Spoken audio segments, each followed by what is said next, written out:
Karena sita tersebut bukan langkah hukum terakhir yang dilakukan oleh pihak bank. Assalamualaikum warahmatullahi wabarakatuh.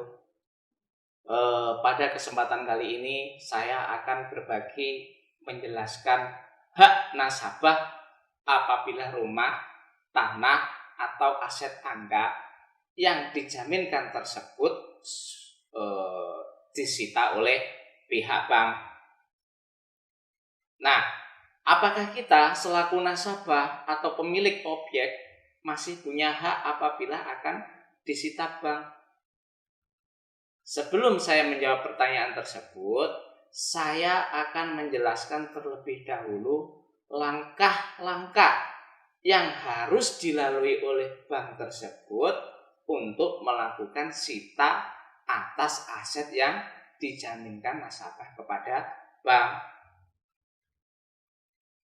Yang perlu Anda ketahui adalah yang pertama, bank itu boleh melakukan sita apabila sudah ada pemberitahuan kepada nasabah atas keterlambatan pembayaran angsuran atau atas keterlambatan pembayaran tunggakan nasabah.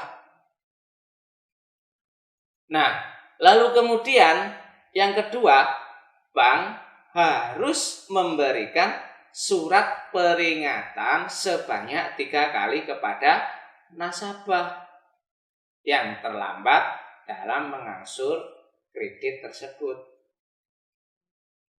yang biasanya kita sebut dengan SP1, SP2, sampai SP3.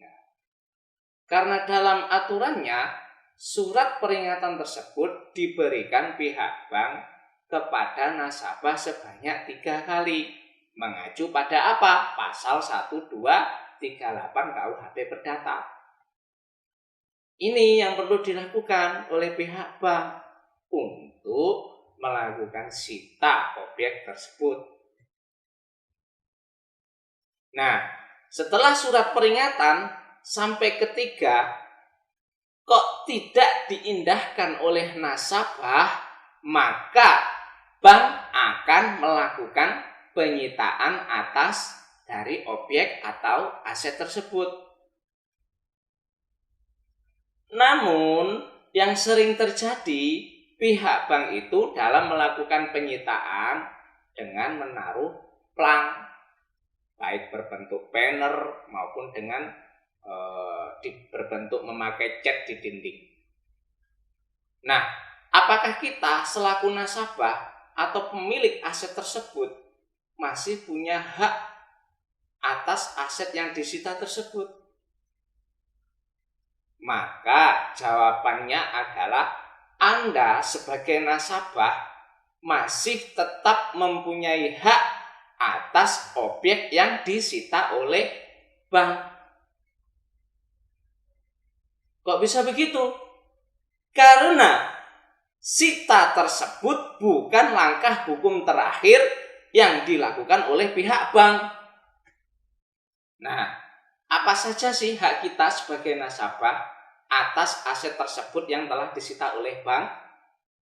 Yang pertama, Anda sebagai nasabah masih punya hak bisa menjual aset Anda sendiri meskipun sudah disita oleh bank, tanpa harus melalui penjualan dari pihak bank. Itu yang pertama. Sedangkan yang kedua, Anda sebagai nasabah punya hak untuk oper kredit atau memindah tangankan aset kredit Anda kepada orang lain. Dan juga bisa digantikan misalkan kepada saudara Anda, teman Anda, intinya yang siap untuk melanjutkan dalam kredit Anda tersebut. Nah, yang ketiga, Anda sebagai nasabah punya hak untuk meminta bantuan kepada pihak bank guna menjualkan aset Anda kepada pembeli. Akan tetapi penjualan tersebut di luar proses lelang loh ya.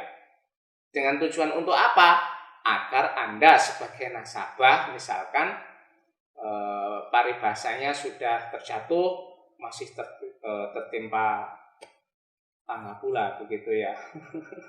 Ya tujuannya misalkan Anda sudah kehilangan aset, akan tetapi Anda tetap mendapatkan susuk ya, kalau bahasa Jawanya itu susuk. Yang penting tidak zong seperti itu.